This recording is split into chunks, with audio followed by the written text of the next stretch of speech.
More news coming in again from the Apex Court. This has got to do with the Jammu and Kashmir statehood hearing which is underway. Supreme Court indicating time is not ripe for Jammu and Kashmir statehood plea. Court issuing a notice to the government. File a reply in 8 weeks. I'm going to go straight across to Anisha Mathur for more details on that. The court today saying, Anisha, that they can't ignore what has happened in Pahalgam. Court telling the petitioner here, look into ground realities. Take us through the details of what's happening in court as we speak on this matter today.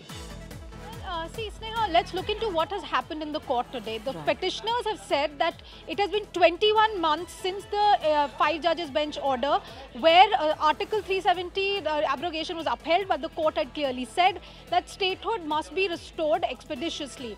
Now, the petitioners are saying we've been waiting for 21 months. Elections were supposed to be held, statehood was supposed to be restored, and that has not happened. The central government, represented by Solicitor General Tushar Mehta, has said that the situation on the ground also needs to be considered, that the situation in Jammu and Kashmir is a peculiar situation and the centre is looking into the issue, and that's why the centre asked for time to file a response in this matter.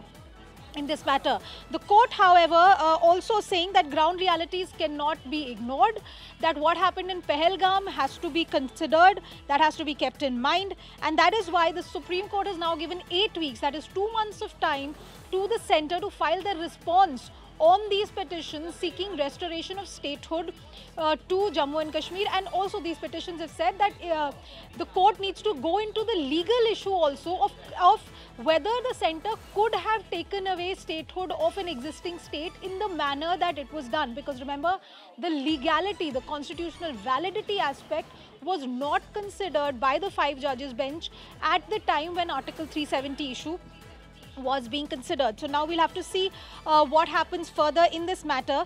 The Solicitor General, of course, saying that we had given 2 assurances: 1, that elections will be held, and 2, that statehood would be restored. We've already held elections, but this particular stage, and I'm quoting the Solicitor General here, he has said this particular stage is not the stage to muddy the waters. There are peculiar situations in this part of the country, and therefore the Chief Justice saying that you have to consider the ground realities. You cannot ignore what happened in Pahalgam, and that is why the centre has been given 2 months of time, 8 weeks time, to file their response. Remember, the petitioners, one who is a professor, one who is a sitting MLA in Jammu Kashmir Assembly, one is a former interlocutor in Jammu Kashmir, all of them are saying that the statehood issue must be considered.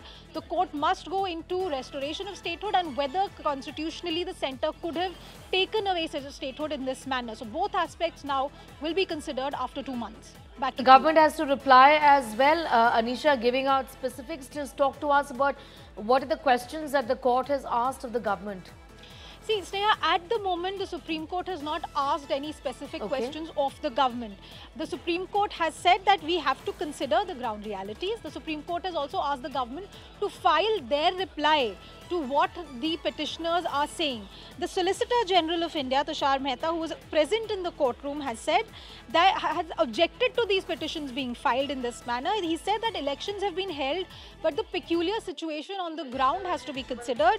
This is not the stage to muddy the waters. So clearly indication coming in from the central government through the Solicitor General that statehood is not something that the central government is looking at this stage, because it's a very clear comment coming in from the Solicitor General. It's a very clear argument that this is not the stage to muddy the waters. There are peculiar situation in this part of the country. So clearly, despite demands from Jammu Kashmir administration, from people in Jammu Kashmir, the centre is not looking at restoration of statehood at this point. That seems to be the indication coming in from the Solicitor General, who said, please hear this matter after 8 weeks, after 10 weeks.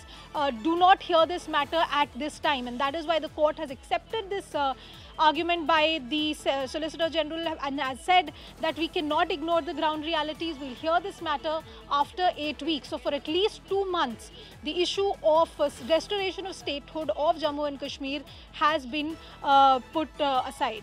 I understand, Anisha, that the petition sought the implementation of the 2023 top court order. Take us through the details of what the court had said at that point in time. When you look at what the 5 judges bench had gone into, the 5 judges bench had gone into one, the abrogation of Article 370, whether legally the central government, the parliament could have passed the orders abrogating Article 370. At the same time, some of these petitioners had also raised a constitutional legal challenge to whether the status of an existing state in the Union of India can be changed by the parliament alone in the manner that it was done for Jammu and Kashmir, because remember, the state of Jammu and Kashmir at present has been divided into the union territories of Jammu Kashmir and Ladakh. At that time, the central government, and this was recorded in the Supreme Court judgment, at that time the central government had assured the court that elections will be held, that restoration of statehood will happen, but restoration of statehood will be given to only Jammu and Kashmir. Ladakh will continue to be a union territory due to its strategic and geopolitical situation. The Supreme Court in its 5 judges bench judgment of 2023 in the Article 370 case had said that all right, because these statements are being made by the centre that we will restore statehood, that we will hold elections, therefore we shall not go into the question of the legal validity of downgrading a state to a union territory and whether the parliament can do that.